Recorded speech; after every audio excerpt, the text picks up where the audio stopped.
we're just trying our best to help the people there and forgive our shortcomings. But with that said, those volunteers have been tirelessly working in meetings, organizing, setting up, not just for this meeting, and one of them is Saeed Mushtahid, who has been really working hard to make sure that he raises awareness with government officials about the situation in Syria. Please join me in welcoming Saeed Mushtahid.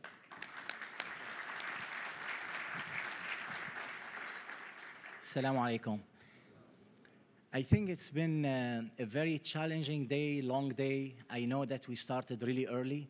Most of you came from so many different states as far as California, Tampa, I can go on and on, Chicago, New Jersey, Pennsylvania, Texas, thank you, Michigan. I like to hear your voices. If I miss it, please speak up, because that's Indiana, Iowa, Ohio, Daraa.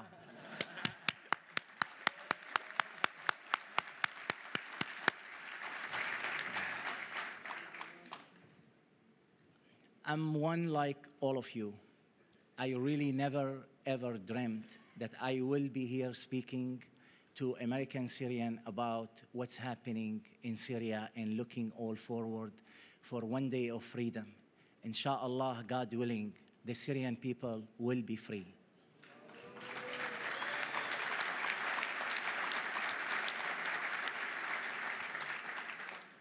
Those demonstrators, there is no word for me to describe the courage they have.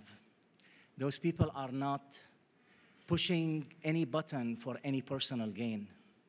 As you know, all of them, before they go to demonstrate, they hug their family, because big percentage, good chance, they will not go back alive. They will go with bullets in their body. I don't want to take your time because you're all aware of that. But that courage put responsibility on all of us.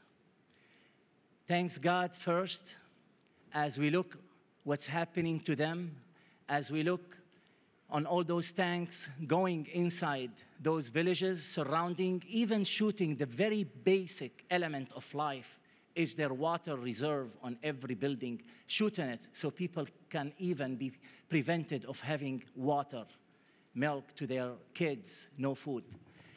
So what can we do as Syrian American? Well, one thing that you all agree with me, and that's not also me and you, but also the Syrian people. They're not looking for any military intervention. That job, they believe, it's belong to the Syrian people. Those who are on the street, they have enough courage that as far as they are concerned, they already wrote the president and his regime off. He's no longer legitimate president of Syria.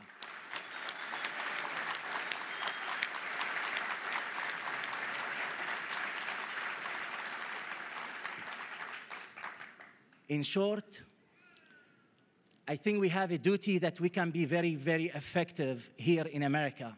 Thanks God, we are in a country that we can exercise our democracy, and we take it for granted, and we think, why can't I say anything over the phone? Oh, be careful, don't say you're on the phone, you're on the Skype, when we talk back to our families. Here we take it for granted. There's nothing to worry about. So therefore, we need to push our administration, our Congress, our elected officials, the decision-making, not only to make them aware of what's going on in Syria simply because nobody is allowed from the free press to go and give us the true story. But I think, as you experienced today, when we went and we lobby in the Congress and the Senate, our issue is not hard to sell. They were telling us, thank you for coming, but we would like to see more of you. We would like you to make our job easier to sell your demand, your basic demand, the human right for Syrian, the basic democracy for Syria, that we can help us to sell it to our administration. Now, let me also say, we are all thankful to our president for his statement and his remark that he did last week.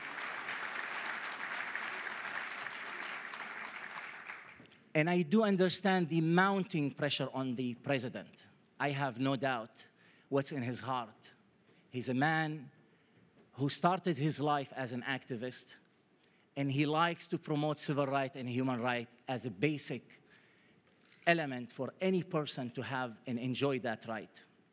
But when you go to DC and you go White House, things may not turn to be the same as you wish because you have to work with many different circumstances. But I think the statement that he came with was perhaps a month at least late, because the Syrian people are no longer look at their president as legitimate.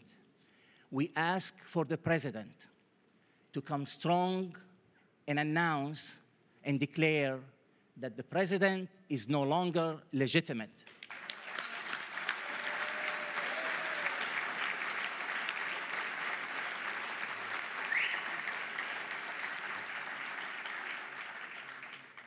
And finally, without taking much time, I am truly grateful to some of friend, or actually maybe I should single it as a friend, whom out of desperation I called him. He works for the State Department, and I haven't spoken to him for years.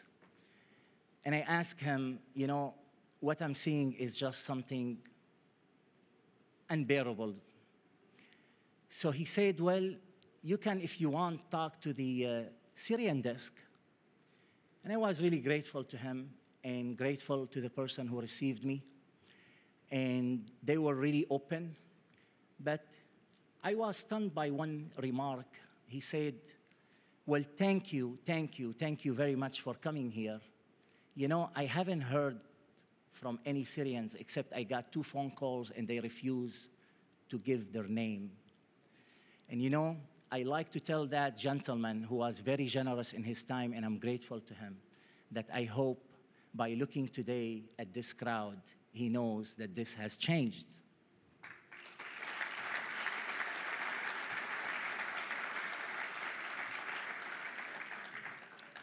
I would like to welcome a gentleman, high official from the State Department.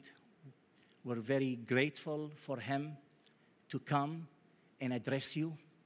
And of course, the reason he's here to address you is because that issue is important, not only to him, but to our country. And I want to just brief you on his background.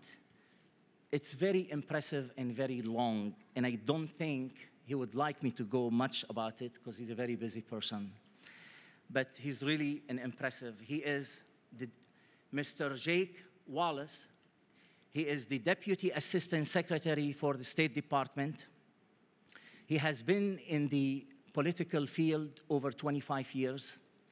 He is also the policy maker for several countries in the Middle East, including Egypt, Syria, Israel, Palestine, Jordan, and I think Lebanon.